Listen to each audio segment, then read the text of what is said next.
Glória a Deus. Gente, é uma honra estar aqui nessa igreja. É uma honra estar aqui nessa comunidade. Eu acredito que hoje eu esteja falando somente para líderes, certo?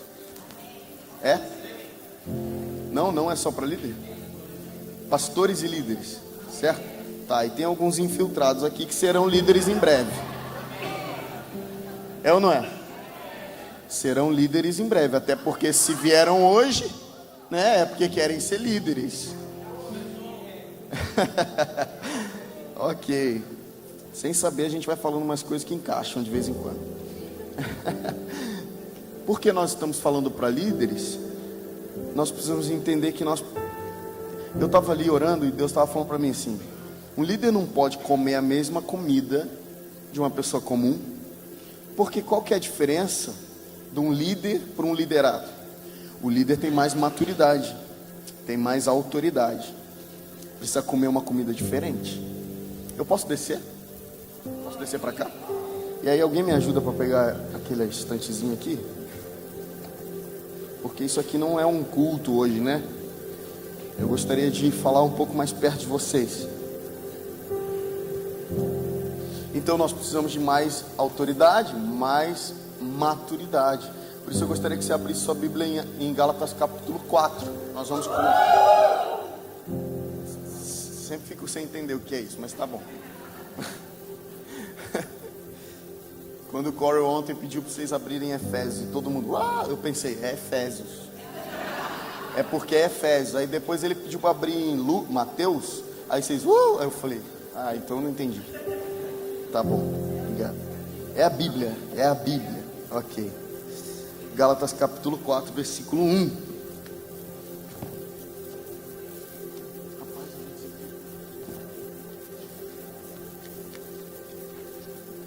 Gálatas capítulo 4, versículo 1 e 2. Que bênção esses dias, né? Quantos estão sendo renovados? Quem achou Gálatas capítulo 4, versículo 1 e 2, fala: eu achei. Então vamos lá. Agora digo que o herdeiro, diga herdeiro, enquanto criança, diga criança, em nada se difere do servo, fala servo, ainda que seja senhor, diga senhor, de tudo. Número 2, aqui o versículo 2, mas está sob tutores e administradores, fala tutores e administradores, até o tempo determinado, fala tempo determinado, por seu pai, fala pai. Eu acredito que nós não estamos nesse tempo correspondendo às expectativas não de Deus, mas do reino de Deus. Eu acredito que nesse tempo nós podemos ir um pouco mais fundo do que nós já temos ido. Eu espero que faça sentido essa palavra para você, porque eu não sei se você percebe, Deus está realinhando muitas coisas. Meu irmão, Deus está realinhando muitas coisas. O que está acontecendo nessa casa, está acontecendo no mundo inteiro. O que está acontecendo nessa casa aqui, nessa casa espiritual, um realinhamento, uma reestruturação, não só de visão, mas de coração, está acontecendo no mundo inteiro. Eu conversava com o Corey ontem, no almoço, e aí ele estava dizendo para nós o seguinte: está acontecendo isso no mundo inteiro. Deus está reestruturando, realinhando as coisas. É por isso que nós nos sentimos, e vou falar, eu me sinto assim. Eu me sinto meio construindo um barco em alto mar. Aquele desespero de, será que está tudo certo? É sempre um desconforto, mas é bom. Deus está mexendo na casa. Eu não sei se você se sente assim. Se você se sente assim, corresponda. Deixa eu ver se você se sente assim também. Parece que Deus está deixando a gente meio desconfortável, sabe? Parece que Deus é aquela empreiteira para fazer a reforma na tua casa, só que você morando dentro da casa. Você está morando ali e de repente você olha para o teu quarto e a cama está bagunçada e o guarda-roupa está em outro lugar e estão pintando a parede, estão mexendo no teto e você está, meu Deus do céu, como é que eu me mexo aqui, como é que eu funciono? Não está funcionando desse jeito que era antes, está tudo meio bagunçado, mas você acha que está bagunçado, mas Deus está realinhando as coisas. Agora eu aprendi algo esses dias. Deus falou comigo assim: o meu compromisso é com o avanço do reino. O meu compromisso, Tom, é com o avanço do reino, e não necessariamente com as pessoas que vão fazer o reino avançar. O meu compromisso é com o avanço do reino. Daí eu conheci mais uma faceta de Deus. Um Deus que nos ama desesperadamente, mas um Deus que não se preocupa em nos reposicionar. Inclusive, um Deus que não se preocupa de maneira nenhuma tirar você da sua posição, porque não está funcionando. Um Deus que não se preocupa em levantar Saul, ungir Saul, expor Saul para a nação inteira, mas um tempo depois dizer: Saul, fora. Deus ama Saul? Deus ama Saul? Mas Ele não se importa em reposicionar. Então você ou é um ou é outro. Ou você é Saul com o coração errado no lugar errado, precisa ser reposicionado.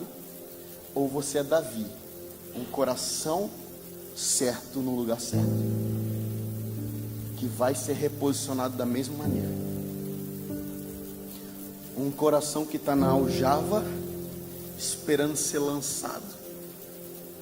Alguns sabem do que eu estou falando aqui. Deus não tem problema em te reposicionar.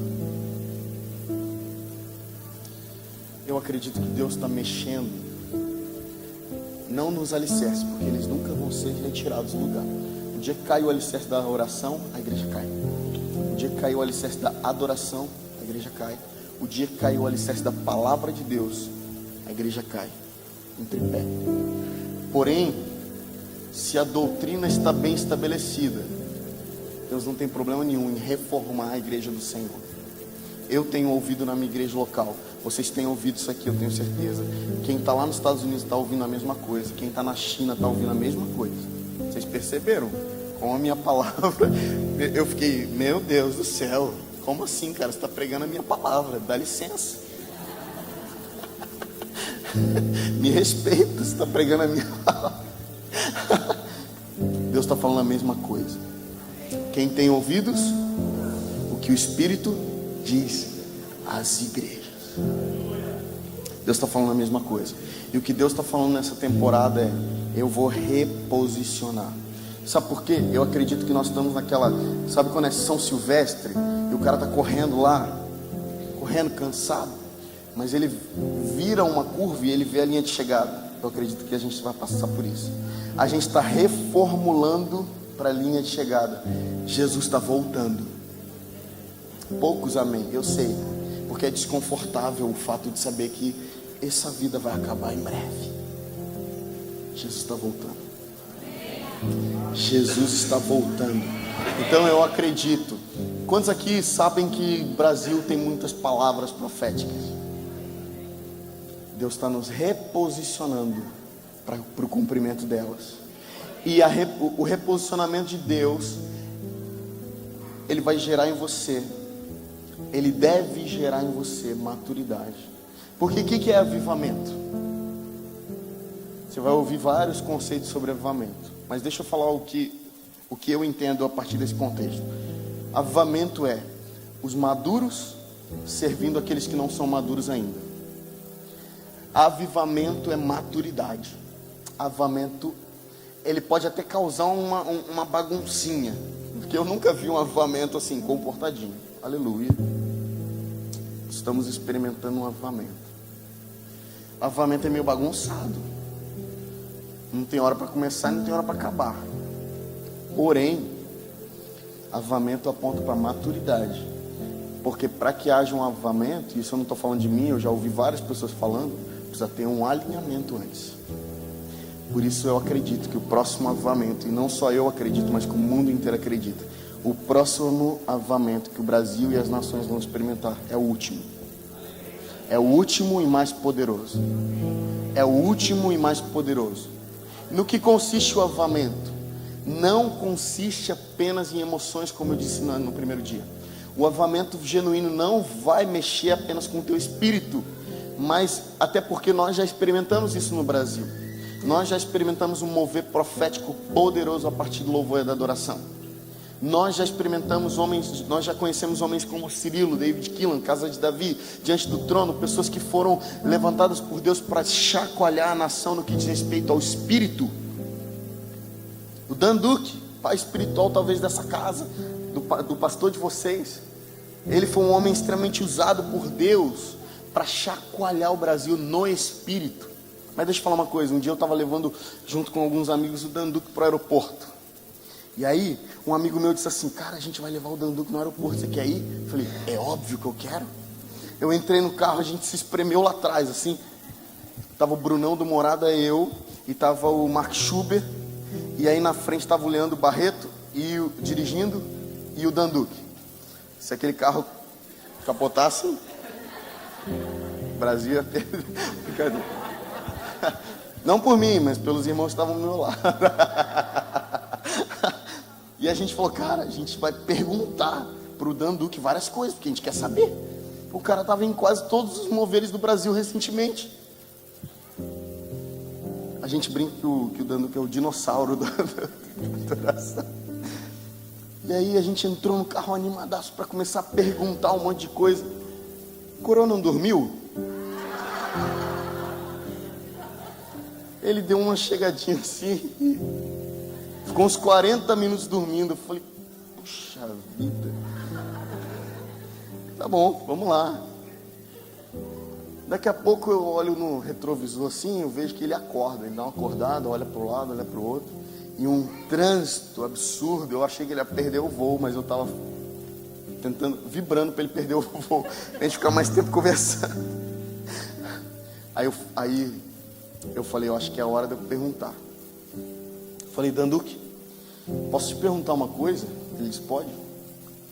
Eu falei o seguinte, por que? Eu gostaria de saber o seguinte, há 15 anos atrás teve aquele avivamento lá que culminou, que BH sediou, né? Que as nações inteiras vinham para BH saber o que estava acontecendo. Eu já ouvi histórias de momentos de adoração na Lagoinha, e os vizinhos ligarem para o bombeiro e dizer que estava pegando fogo na igreja, mas eles estavam vendo o fogo de Deus, não estava pegando fogo nenhum. Eu vejo no YouTube até hoje, existem alguns videozinhos de cultos que nunca acabam, de pessoas caídas no chão. Eu acho aquilo incrível, e eles trouxeram um avivamento poderoso para o Brasil. E ele, E eu falei assim, tá, depois desse avivamento eu percebi que o Brasil entrou num limbo ali, sabe? A gente nunca mais experimentou algo genuíno, visceral. Você sabe do que eu estou falando? E aí, chegou hoje, os dias de hoje, e eu percebo que as pessoas começam a sentir cheiro de algo novo. Está começando algo novo no Brasil, né? Está começando algo novo no Brasil, Deus está fazendo algo novo. E quando eles olham para a adoração do Brasil, eles veem a gente como figuras desse novo tempo de adoração no Brasil. Eu falei assim, porém, existe um problema aí, na minha opinião. O problema é que os melhores cultos nossos não chegam aos pés daquele tempo. As melhores experiências nossas não chegam nem aos pés daquelas experiências. Porque eu gostaria de estar adorando e ver pó de ouro caindo. Eu gostaria de estar adorando e ver, olhava no espelho e ver um dente de ouro aqui, falando, Jesus, sangue de Jesus tem poder. Eu gostaria de estar adorando e de repente ser arrebatado. Cara, quanto tempo faz que eu não vejo ninguém cair e ser arrebatado, ter uma visão do céu? Quanto tempo que eu não vejo isso? Aí ele deu uma risadinha, aquela risada que vocês sabem do Dan Duque, sabe? Ele deu. E ele falou assim, agora eu vou te fazer uma pergunta. Eu estava gravando no celular, eu tenho isso, eu vendo por R$500. Brincadeira. Ele falou assim, deixa eu fazer uma pergunta. Você quer o novo ou você quer o velho? Eu falei, deixa eu descer aqui.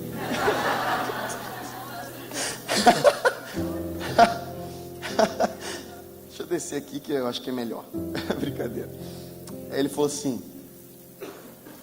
Esses irmãos que você citou ensinaram o Brasil a adorar, trouxeram a gente para um novo nível de adoração, tocaram a gente profundamente no espírito. Porém agora eu acredito que existe uma outra ênfase. Aí ele me disse o seguinte: o judeu, olha ele viajando, né? O judeu, ele nunca serve vinho ou pão, ele sempre serve o vinho e o pão. Isso é uma tradição judaica. Eu acredito que nós fomos servidos tanto do vinho que alguns se embriagaram a ponto de serem vergonha para o Brasil. Eu acredito que nós fomos servidos tanto do vinho. Você sabe do que eu estou falando, você que tem mais de 20 anos de igreja. Você sabe, naquela época as pessoas ficavam descalças, as pessoas já raspavam a cabeça, as pessoas colocavam saco de pano de saco no corpo, as pessoas faziam atos proféticos vergonhosos. Era uma bagunça. Embriaguez do vinho. E a palavra de Deus fala: não vos embriagueis com o vinho, onde há contenda. Se você só beber do vinho, se nós ficarmos só nesse mover, experimentando aqui, daqui a pouco a gente vai estar embriagado, gerando contenda. Aí ele falou: só que agora nós vamos tirar o vinho da mesa, mas nós vamos pôr o pão. Sabe o que é o pão, gente? Nós vamos inserir o pão na mesa. Só que aí quando se trata de pão, a gente vai estabelecer algo. O pão tem a ver com maturidade, porque eu não conheço um outro caminho para chegar à maturidade senão na palavra de Deus. Eu não conheço um outro caminho para a maturidade senão se aprofundando nas escrituras. Eu não conheço. Então aquilo me marcou. Eu entendi, eu estou na introdução ainda, porque eu entendi que esse tempo para nós é um tempo de maturidade. Só que o maduro não é aquele que só tem a Bíblia. Não, eu fico só com a Bíblia. E aí é aquele cara que igual eu falei no primeiro dia, é o duro que adora aqui, ó. Estou adorando aqui, me deixa. Não me incomoda porque eu estou adorando aqui. É o que virou cético. É o que vê alguém chorando e fala: meninice, imaturo. Eu já passei dessa fase. Eu não choro mais na presença do Senhor. Aí o Corel disse ontem para nós aqui: as lágrimas... ele disse no almoço: as lágrimas são a porta de entrada para a revelação. Ele falou aqui? Então tá. As lágrimas são a porta de entrada para a revelação. Então quando eu entendo que a letra mata, mas o espírito vivifica, é como se eu pegasse um pedaço de pão e molhasse no vinho. Os maduros, eles caminham em equilíbrio, porque você não vai ser um embriagado, louco, marginal, no sentido de andar sempre à margem. Já viu aquele cara que é o loucão de todo mundo, que vê demônio em todo lugar, um elefante rosa voando na igreja? Ah lá, gente, é o marginal que fica. Você não quer andar com esse cara. Ele vai te fazer passar vergonha alguma hora. Mas também você não pode virar um marginal no sentido de só ter a palavra de Deus. Eu só fico com a palavra. Vamos pegar o pão e molhar um pouquinho no vinho? Vamos pegar a palavra de Deus e vivificar ela a partir do Espírito? Porque sabe quando a palavra de Deus faz sentido? Eu funciono assim. Eu estou lendo a palavra, e aí eu estou lendo. Daqui a pouco eu paro. Eu falo: se eu ler mais, eu vou me engasgar. Porque sabe quando você come muito pão de forma e fica aqui, ó? Aí você fica... precisa de um vinhozinho para descer. Se eu ler essa palavra demais, vou engasgar. Então eu preciso agora meditar naquilo que eu estou lendo. Na sua lei, Davi falou: eu medito de dia e de noite. Meditar não é ler. Meditar é pensar, exercitar o entendimento. Como eu sei que eu entendi algo? Como eu sei que eu entendi algo? Eu li algo, como eu sei que eu entendi? Eu preciso reler esse algo com uma nova mentalidade, com uma nova ótica. Maturidade. Gente, de verdade, nós precisamos alcançar um nível de maturidade maior. De verdade, irmãos. Nós estamos sendo imaturos. É por isso que uma hora a gente está fritando, outra hora a gente está, não estou bem, acho que eu nem vou para a igreja. Uma hora a gente está, pastor, conta comigo para correr a São Silvestre com você. Outra hora a gente está, pastor, nem conta comigo que eu vou tirar um sabático. Eu estava falando com um amigo meu anteontem, porque ele falou assim, vou tirar um tempo de descanso. Eu falei assim, você vai descansar de quem? Da igreja, de Jesus? Não faz sentido nenhum. Isso é coisa de imaturo. Nós precisamos caminhar rumo à maturidade. Sabe por quê? Porque o avivamento está vindo. Ele não depende de você, ele vai vir. Joel 2 vai se cumprir. Joel 2 se cumpriu no dia de Pentecostes, mas nos últimos dias vai se cumprir novamente. O Espírito de Deus vai cair sobre toda a carne, de maneira que os filhos e as filhas profetizarão, os velhos terão sonhos, os jovens terão visões. Ou seja, é uma igreja dinâmica a partir do Espírito. É uma igreja madura a partir do Espírito. É uma igreja que funciona no sentido do padrão do reino de Deus a partir do Espírito. Porém, avivamento, como eu disse, nada mais é do que os maduros servindo os imaturos. Porque sabe como eu vejo avivamento? Eu vejo como um supermercado. E aí, 3 dias antes de inaugurar o supermercado, o gerente está lá para o caixa. Você está pronto? Você entendeu, né? Você já sabe o que fazer, porque as pessoas vão entrar. E elas vão querer passar os produtos dela no seu caixa. Você já sabe o que fazer, né? Já, estou treinado, estou bem. Chega lá pro cara do estoque. Ó, o estoque está cheio, está funcionando aí? Tá, então tá bom. Ó, pro cara que organiza na prateleira. Ó, deixa eu falar uma coisa. As pessoas vão entrar. Elas vão querer comprar. Elas vão querer consumir. Então você precisa estar pronto. Não pode faltar o produto aí. Tá bom? Entendi. Então, ó, todos os dias você precisa repor o produto. Avivamento é assim.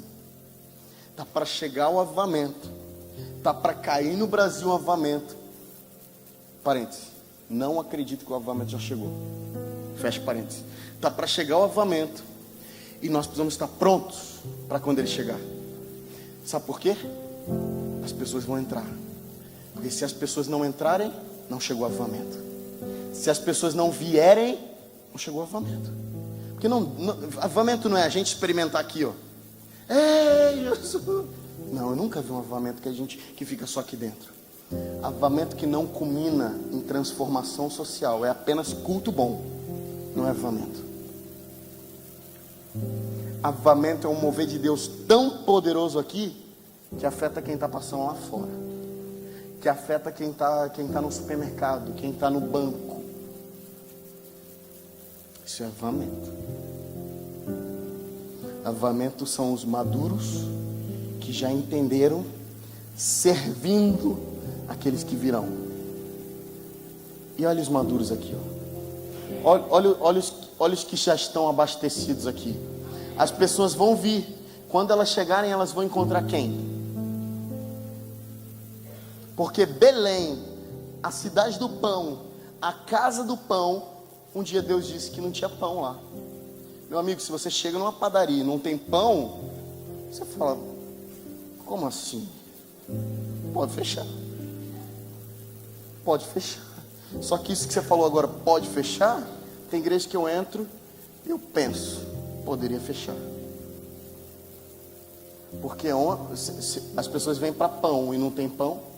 Tem entretenimento, tem luz, tem palco bonito, tem música bonita, mas não tem pão. Quem são aqueles que vão produzir o pão? Maduros, os maduros. Os maduros. Os maduros. Agora olha que interessante. Gálatas 4, né? Que a gente estava para falar hoje. A gente estava para falar Gálatas 4 hoje. Gálatas 4, 1 e 2 diz o seguinte: agora eu digo que o herdeiro, quem é o herdeiro? Aquele que recebeu tudo, aquele que é dono de todas as coisas. Ele enquanto criança, em nada difere de quem? Do escravo, do servo. Ou seja, um escravo e um herdeiro, enquanto o herdeiro for criança, de nada difere. Onde está a semelhança do escravo e do herdeiro aí? Os dois não têm acesso a nada, não conseguem pegar nada. É como se meu pai, vamos supor que meu pai fosse um mega fazendeiro. Aleluia. Recebe aí. Um mega fazendeiro com, cara, uma fazenda gigantesca, dessas que o Rômulo vende. E aí meu pai chega para mim e fala assim: vem cá, filho, tá vendo isso tudo aqui? Tá vendo isso tudo? Olha pro horizonte. Tô vendo, pai? É tudo teu. Tudo isso aqui é teu. Meu? Tá vendo aquele caminhão passando lá, ó? É teu. Caramba, é meu mesmo. É. Tá vendo aquele monte de boi? É teu. Pai, eu não acredito que é meu. Você tá me dando tudo. É teu. Desde que você nasceu é teu. Aí eu falo: então tá. Então eu vou pegar um boi daquele, eu vou matar, eu vou pedir para cortarem, eu vou chamar os meus amigos aqui e a gente vai dar uma festança, até porque é meu. Não. Ué, como assim não? Você não tem maturidade para acessar. Você não tem maturidade para acessar. Ou ainda um pai que chega na garagem, abre a garagem com o filho, fala assim: tá vendo essa Ferrari aqui, ó? Caramba, pai, nem sabia que você estava aí. Chegaram um Fusca velho. É tua. Sério? Cadê a chave? Vamos dar um rolê. Se eu te der essa chave, meu filho, se você girar a chave, pisar no acelerador, ou você morre, ou você faz um estrago. Assim é alguém imaturo. Assim é alguém que tem tudo, mas não consegue acessar nada. Talvez a diferença entre você e alguém que não conhece a Jesus, por isso não tem acesso às coisas espirituais, é a sua imaturidade. Por isso a semelhança entre você e alguém que não conhece Jesus ainda, ou alguém que acabou de chegar na igreja e por isso não consegue acessar as coisas espirituais com plenitude, é que você não é maduro ainda, você também não consegue acessar. Aí cai um demônio: pastor, demônio, vem expulsar. Pastor, vem orar aqui porque eu não sei o que fazer. Pastor, eu estou para escolher esse emprego ou esse, me fala aí. Aí o pastor fala: acho que é esse. Aí esse emprego dá errado, você fala: a culpa é do pastor. Imaturidade. Os imaturos são donos de tudo. Fala o seguinte comigo assim, ó: tudo que Deus tem é meu. Tudo que Deus tem é meu. E olha só que interessante, o filho pródigo. A gente sabe a parábola do filho pródigo, mas a gente sempre fala do filho que foi, mas o filho que ficou, depois de ver a festança que o pai estava dando para o filho, chega no pai e fala assim: que palhaçada é essa aqui? Porque o cara vai embora, o cara nega você, o cara pega tudo que ele tem, ele gasta, e eu fiquei aqui, eu fiquei do teu lado aqui, eu não te abandonei, eu não te traí, e eu não tenho um boi para cortar e fazer com os meus amigos, aquele churrascão. Aí o pai fala algo que é para nós: meu filho, você não entendeu algo? Tudo que eu tenho é teu. Você tem acesso a todas as coisas. Aí olha comigo para Efésios capítulo 1. por favor. O início de Efésios capítulo 1 é muito importante para que a gente entenda isso que a gente está falando aqui. Está sendo bom, gente? Está chato não? Está chato esse momento? Tá bom. Então vamos lá, Efésios capítulo 1, versículo 3. Quem achou, diga eu achei. Efésios capítulo 1, versículo 3 diz assim, ó: bendito seja o Deus e Pai de nosso Senhor Jesus Cristo, o qual nos abençoou com todas as bênçãos espirituais nos lugares espirituais em Cristo. Agora vamos reler isso aqui, meditando no que a gente leu. Bendito seja o Deus e Pai de nosso Senhor Jesus Cristo, o qual nos abençoou. Ou seja, Deus já te abençoou. Fala, Deus já me abençoou com todas as bênçãos. Fala, todas as bênçãos nos lugares espirituais. Algumas traduções estão nas regiões celestiais em Cristo. Olha que interessante isso. Deus te escolheu nele antes da fundação do mundo para que você tivesse tudo que ele tem, para que você possuísse tudo que o Senhor tem. Então tudo que Deus tem é teu. Só que o interessante desse texto é que todas as bênçãos espirituais que Deus tem são suas. Gente, pelo amor de Deus, vamos parar para analisar o que é bênção espiritual. Gente, pelo amor de Deus, o que é bênção espiritual? Sabe de uma coisa? Você tem bênção que você nem sabe dar um nome para ela, que você não conhece.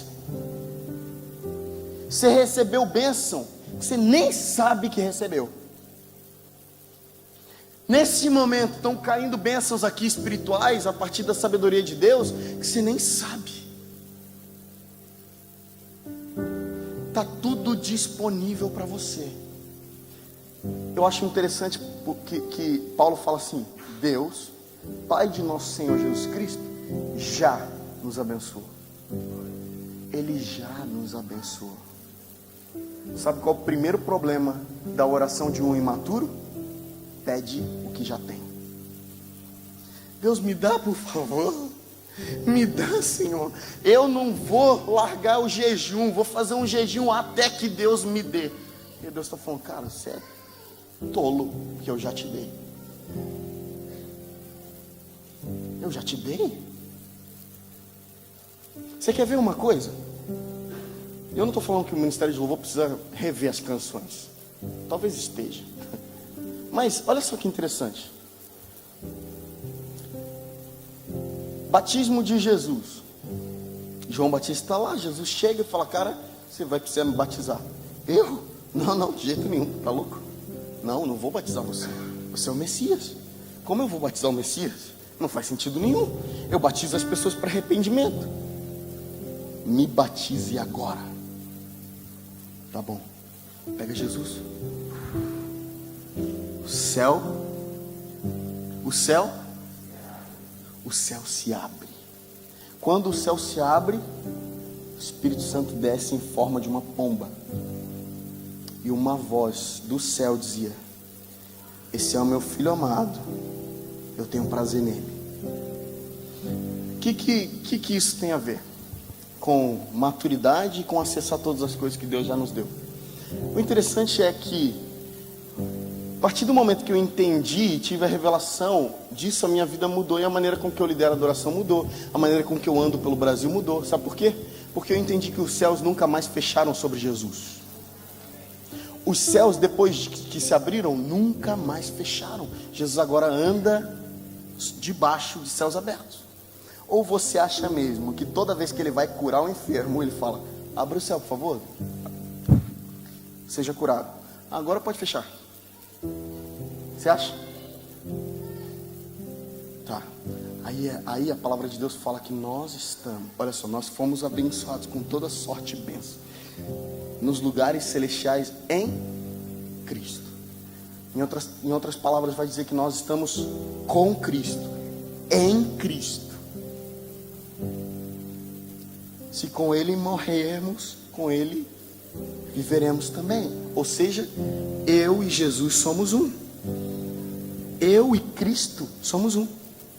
Então, se os céus estão abertos sobre Jesus, estão abertos sobre mim também. A não ser que eu me afaste de Cristo, alguém longe de Jesus está debaixo de céus fechados. Então, se eu caminho em Cristo, eu já tenho céus abertos. Aí nós cantamos: abre o céu, pelo amor de Deus, abre o céu. Abre o céu, Jesus. E eu não estou falando desse céu aqui, ó, primeiro. Eu estou falando dos lugares celestiais. Abre o céu para a gente experimentar um pouco da glória. E Deus está falando: eu já te abençoei com toda sorte de bênçãos espirituais. Mas número 1, essas bênçãos espirituais estão em Cristo. Faz sentido isso que eu estou falando? Tenta andar longe de Jesus, meu irmão. Você vai experimentar céus fechados. Sabe por que eu estou falando isso? Porque eu ando com muito mais leveza depois que eu entendi. Porque em muitos lugares que eu chego, nem todas as igrejas que eu vou é assim, ó, maravilhoso, esse ambiente aqui, maravilhoso. Não, tem lugares que eu falo: sangue de Jesus tem poder. Pai, pelo amor de Deus, faz alguma coisa aqui. Jesus, toca esses irmãos aqui, porque eu não sei o que eu vou fazer.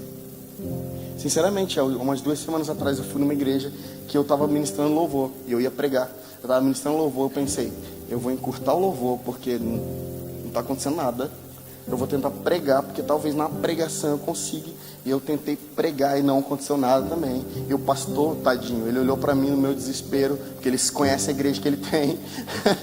Pegou o microfone no final e ficou tentando trazer as pessoas para frente. Ninguém se mexia. E terminou o culto. Não tem história, não tem final feliz nessa história.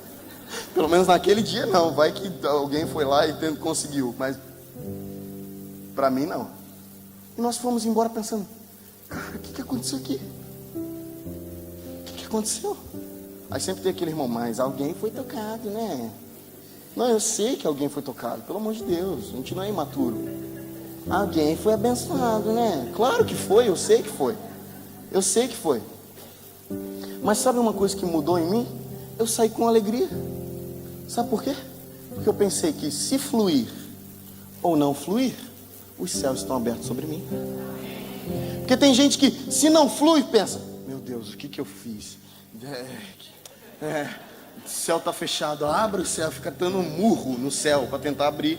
O céu não, já está aberto. E a segunda verdade dessa menção que eu fiz do batismo de Jesus é que a voz de Deus constantemente sobre céus abertos é: você é meu filho amado. Se fluir, você é meu filho amado. Se não fluir, você é meu filho amado. Se eu tiver sucesso no meu ministério, você é meu filho amado. Se eu tiver um fracasso ministerial, você é o meu filho amado e eu tenho prazer em você. Então a gente anda em maturidade. A gente caminha sabendo que nós somos amados. Ponto. Os céus continuam abertos. O problema é que eu canto aqui: abre o céu, abre o céu, abre o céu. Eu vejo um monte de coisa acontecer, pessoas sendo tocadas, Aí termina um louvor, eu desmonto o violão, vou para minha casa e eu caminho debaixo de céus fechados por causa do meu entendimento fracassado.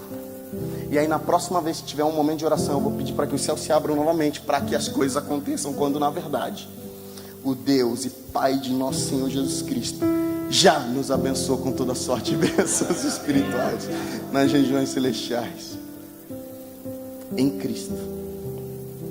Essa frase é importante: em Cristo, em Cristo, em Cristo. Segunda coisa, o maduro, ele não fica pedindo para que Deus venha. É óbvio, gente, que eu não estou falando de nomenclaturas, porque é óbvio que nós acabamos de cantar: vem e derrama a sua glória. Eu não estou falando de presença, estou falando de manifestação. Faz alguma coisa entre nós aqui, Jesus. É óbvio que um dia desse um pastor me perguntou depois que eu cantei: que negócio é esse de cantar para ele vir? Ele não está aqui? Eu falei: sim, pastor, pelo amor de Deus. Quer que eu desenhe? Brincadeira.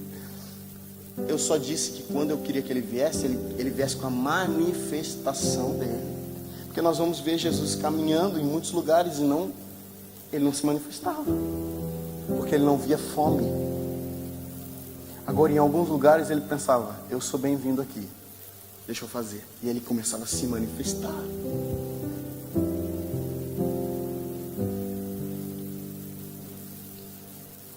Vocês estão entendendo?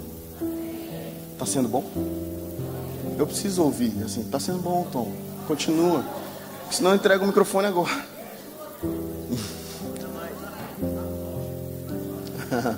O que a gente está fazendo aqui? A gente só está calibrando o nosso entendimento para que a gente acesse. Nós precisamos entender que o combustível, o veículo para acessar algumas coisas no reino de Deus ou nas regiões celestiais é a maturidade. É a maturidade. Sabe uma outra coisa interessante desse texto aqui, de Gálatas 4? Olha só o versículo 2.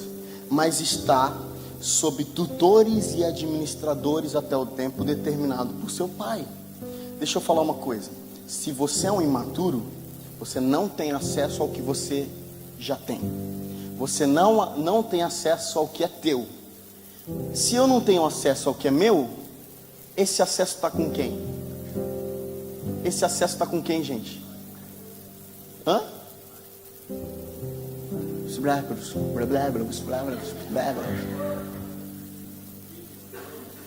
Esse acesso está com os maduros. Aí nós vamos falar de uma igreja que funciona. Como funciona? Se eu não tenho maturidade, eu colo com alguém que tem maturidade e eu caminho junto. Se eu não sei, se eu entendo que eu não sei todas as coisas, eu colo com alguém que sabe um pouquinho mais que eu, que pode me ensinar. Caminhamos em corpo. O problema é que nós estamos funcionando de maneira não funcional. Nós estamos funcionando dentro de um limite. O limite é aquilo que a gente já aprendeu. Quando na verdade, quando você se submete a alguém e fala: mano, me ensina, você está crescendo em maturidade. Provérbios fala o seguinte: assim como o ferro afia o ferro, o irmão afia a face de outro irmão. Sabe o que está acontecendo no nosso meio nos últimos dias? Deus vai usar o seu irmão para afiar a sua face. Deus vai usar o seu irmão, aquele chato, sabe aquele cara chato, para afiar você. Só que olha que interessante, assim como o irmão assim como o ferro afia o ferro, o irmão, o amigo, afia o quê? O que, gente? A face. Então, se eu chegasse aqui, vocês nunca tinham me visto pessoalmente, alguns. Se eu chegasse aqui com um saco na cabeça aqui, escondido, talvez vocês nem saberiam que seria eu. Sabe por quê? Onde está a minha identidade? Assim como o ferro afia o ferro, o irmão vai aperfeiçoar a identidade do outro irmão. Sabe como é que amadurece, gente? Sabe como é que você caminha até a semelhança de Jesus? Com a ajuda do seu irmão.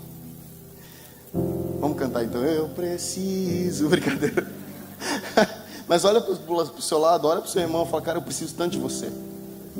Fala: eu preciso tanto de você, cara. Fala assim, ó, me ensina. Fala para ele, me ensina.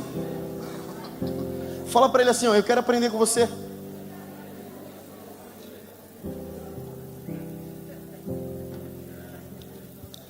Deixa eu falar algo que é uma chave para você. Deixa eu falar algo que é uma chave. Talvez aquilo que você vai acessar amanhã está sob a responsabilidade de outro irmão. Talvez aquilo que você vai receber de Deus amanhã, efetivamente, no que diz respeito a acesso, e não de propriedade, mas de acesso, está com o irmão do teu lado. Enquanto você for egoísta, insubmisso, você não vai conseguir acessar as coisas que Deus tem liberado para você.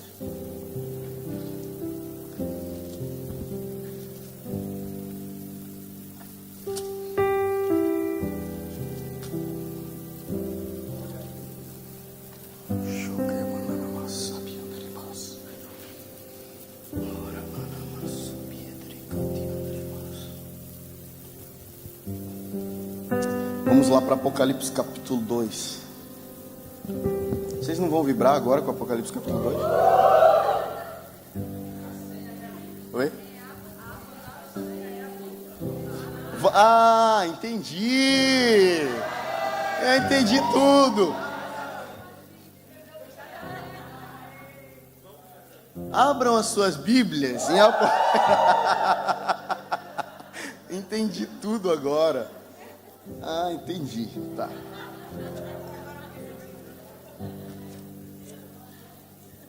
Demora a captar a mensagem de vez em quando.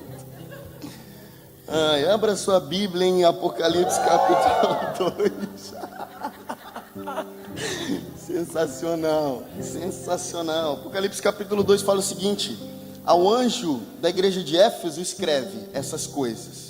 Aliás, escreve: essas coisas diz aquele que segura as 7 estrelas em sua mão direita, o que anda no meio de 7 candelabros de ouro.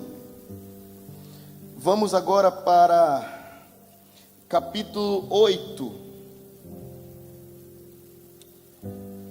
Capítulo 8. Aliás, perdão, versículo 8 de Apocalipse 2. Versículo 8.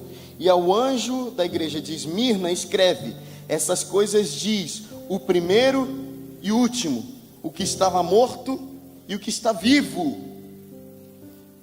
12. E ao anjo da igreja em Pérgamo escreve essas coisas.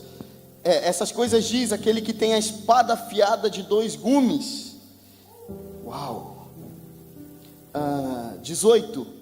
E ao anjo da igreja de Tiatira escreve: essas coisas diz o Filho de Deus, que tem os seus olhos semelhantes à chama de fogo, e os seus pés são semelhantes ao bronze polido. Vamos lá, gente. Aleluia. Espera aí, perdido aqui.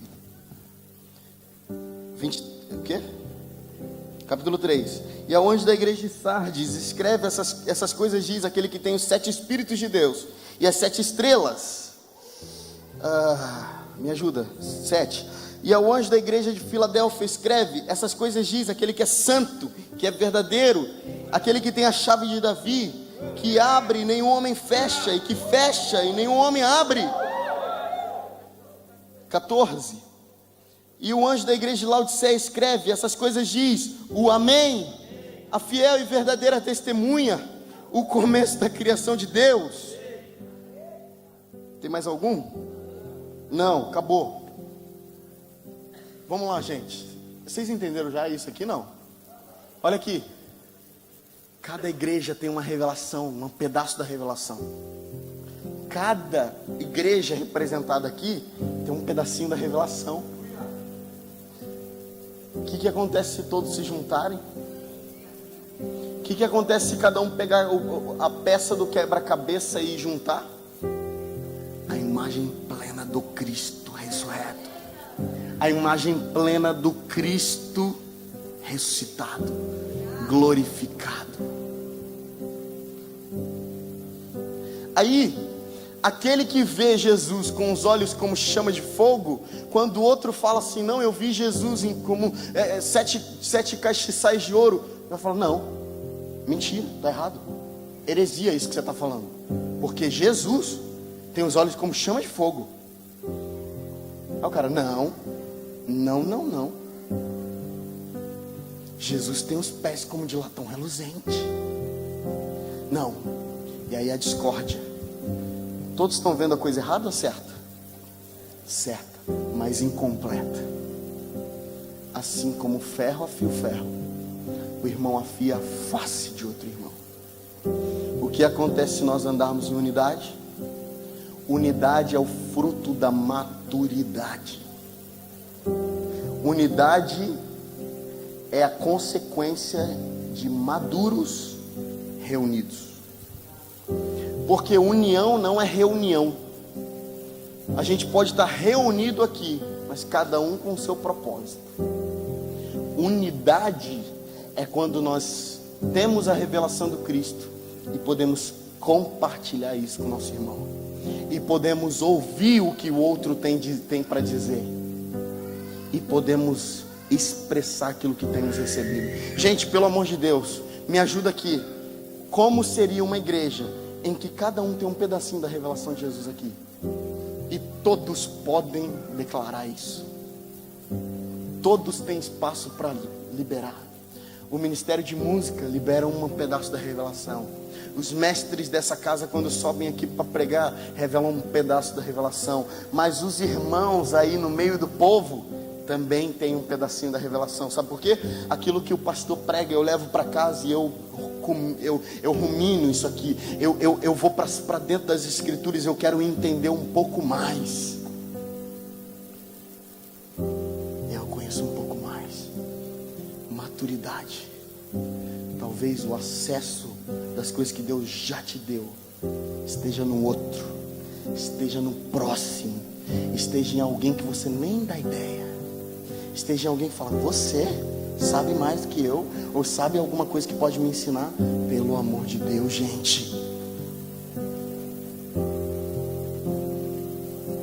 Uma das características principais da igreja primitiva, a igreja centralizada em Cristo, é que eles dividiam todas as coisas. Eles dividiam todas as coisas. Quantos aqui lembram do textuário da Santa Ceia? 1 Coríntios capítulo 11, a partir do versículo 23. Porque eu recebi do Senhor o que também vos ensinei, que o Senhor Jesus, na noite em que foi traído, tomou o pão e, tendo dado graças, partiu e disse: tomai e comei, esse é o meu corpo que é entregue por vós. Fazei isso todas as vezes que comermos em memória de mim. Semelhantemente, depois de haver ceado, ele tomou o cálice e disse: essa é a nova aliança do meu sangue. Fazei isso todas as vezes que beberdes em memória de mim. Nós sabemos talvez de cor esse texto, mas esquecemos do versículo 17. Eu gostaria... Dá para projetar, não? Não, tá bom. Então abre aí comigo a sua Bíblia. Gostei disso. A sua Bíblia em 1 Coríntios capítulo 11. Agora, versículo 17, não 23. Vocês estão entendendo? Tá bom ainda? Posso continuar? Tá diminuindo o número de pessoas que eu falando que eu posso continuar e que tá bom. Tá bom. Daqui a pouco eu vou embora, gente. Preciso pegar o voo daqui a pouquinho. Vamos lá. 1 Coríntios capítulo 11, versículo 17, diz assim: ora, nisso eu declaro a vós, não vos louvo, porque não vos congregais para o melhor, mas para o pior. Porque primeiro de tudo, quando vos ajuntais na igreja, ouço que há divisões entre vós. Em parte eu creio, porque também é necessário haver heresias ou divisões entre vós, para os que são aprovados se manifestem entre vós. Portanto, quando vos ajuntais em um lugar, isso não é para comer a ceia do Senhor, porque ao comer, cada um toma antes do outro a sua própria ceia, e um tem fome e o outro está embriagado. Aquilo que eu estava falando do pão e do vinho. Um tem fome do pão, o outro tem vinho demais.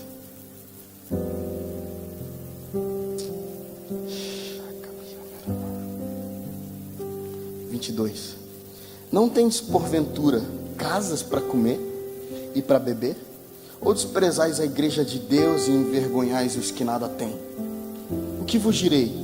Devo louvar-vos? Eu não vos louvo. O que Paulo está fazendo?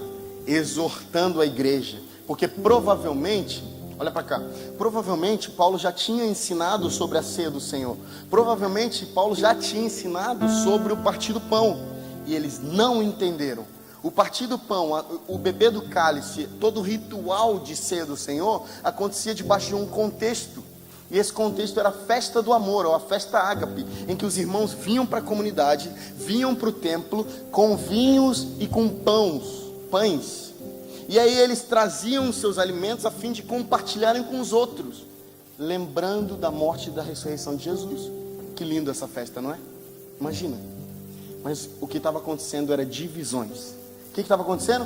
Quem morava perto da igreja chegava primeiro e comia, bebia a ponto de se embriagar e de se fartar. Mas os que moravam muito longe, porque não tinha veículo, Não tinha veículos rápidos como hoje. Os que andavam 3, 4, 5 dias, uma semana para chegar na igreja, chegavam e já tinha acabado o pão, já tinha acabado o vinho, já tinha acabado a comunhão. Estava todo mundo embriagado. Os que tinham mais condição financeira se uniam e se fartavam no vinho e no pão. Os que não tinham nada para comer e iam para a igreja para receberem do pão, ficavam com fome e com falta de vinho. É isso que estava acontecendo. E aí Paulo fala no versículo 20, algo que me intriga e é algo que me motiva muito também. Ele diz assim: quando vocês se ajuntam, não é para comer. Quando vocês se ajuntam nessa festa ágape, nessa festa do amor, não é para comer. Vocês estão fazendo errado.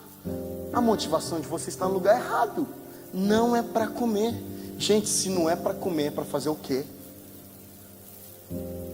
Aí ele fala: porque eu recebi do Senhor essa revelação. Eu não estava lá na ceia, mas eu recebi do Senhor essa revelação. E eu já ensinei a vocês que Jesus, na noite em que foi traído, pegou o pão e, tendo dado graças, partiu e disse: tomai e comei, esse é o meu corpo que é entregue por vós. Fazei isso. Fazer isso o quê? Se não é para comer, é para fazer o quê? Gente, se não é para comer, é para compartilhar. Se não é para comer, se a motivação da ceia não é para comer, não é para se fartar, é para... Você tem dois? Também tem não? Então aqui, ó. Compartilhar. Compartilhar. Porque o reino de Deus nunca foi sonhado por Jesus em ser um reino hierárquico. Não. Nós sabemos que alguns têm encargos. Nós sabemos que inclusive os 5 ministérios, os dons, são para a edificação do corpo de Cristo. Nós sabemos disso. Porém, nós sabemos que existe um Pai que é nosso. Existe um pão que é... Vocês não estão aqui mais, vocês foram embora. Existe um Pai que é nosso. E existe um pão que é nosso. Sabe o que tem acontecido com os líderes? Comido todo o pão, engordando espiritualmente falando, e os seus liderados estão com fome. Aí no versículo 30 de 1 Coríntios 11, ele vai dizer o seguinte: porque há no meio de vós, não é lá fora, gente, não está falando de lá fora. O tratamento de Paulo aqui é com a comunidade, não tem nada a ver com o mundo. Porque há no meio da comunidade muitos fracos, muitos doentes e muitos que já dormem, muitos que já adormeceram espiritualmente. Há no meio de vós muitas pessoas precisando do pão. Lembra que eu falei que talvez aquilo que você precisa está com o seu irmão do lado? Nós vamos precisar compartilhar. Deus está reformando a igreja. E o modelo, não novo, mas velho do que a gente pode imaginar, porém mais essencial do que a gente pode imaginar, é a família. É a mesa posta. É o vinho do mover do Espírito. Mas é o pão da palavra de Deus. São os filhos assentados na mesa. É o Pai Nosso servindo o pão. A oração de Jesus é impressionante. O pão nosso de cada dia nos dai hoje. O pão nosso de cada dia nos dá hoje. Pai, nos alimenta com a sua presença. Nos alimenta com as palavras que saem da sua boca. Pai, nós pedimos que o Senhor nos alimente com aquilo que você é. Pai, nós pedimos que o Senhor nos alimente, mas que o alimento sirva a todos.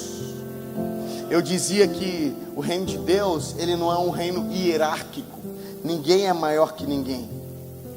Dessa maneira, a igreja do Senhor é aperfeiçoada junto. Você imagina se a minha mão cresce mais do que todos os membros do meu corpo, e minha mão fica gigantesca assim. Não acontece isso no reino de Deus. Essa palavra é tão simples. Eu não estou aqui para liberar algo que vocês nunca ouviram. Eu só estou aqui para dizer o seguinte: alguém maduro amadurece para. Alguém maduro amadurecerá para algo. Para que você está amadurecendo? Você está amadurecendo para quê? Vamos lá, você está amadurecendo para quê? Por que você está ficando robusto na fé? Para quê? Para que você está recebendo um dom novo? Para que você recebeu um encargo novo? Para quê? Para que você seja reconhecido no meio dos homens? Para que todos vejam o quanto você é talentoso e ungido?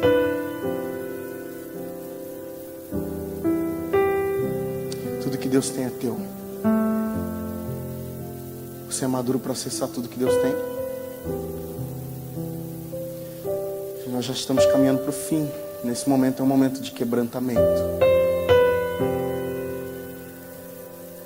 É um momento de quebrantamento. Por isso feche seus olhos.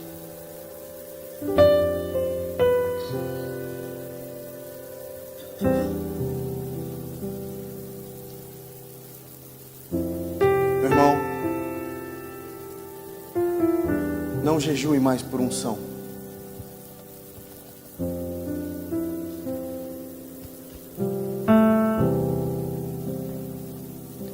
Não jejue mais por unção.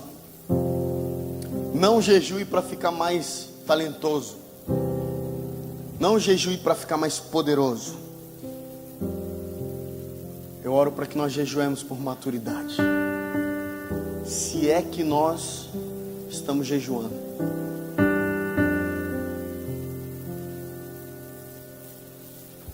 Nós temos participado de conferências em que temos palavras direcionadas para nós. E por isso toca o nosso espírito para que nós cresçamos. Mas essa conferência é diferente, até porque 2019 é um ano da unidade do Espírito. Então nós entendemos. Para que tenhamos a plenitude do Espírito aqui na nossa casa, precisamos crescer juntos.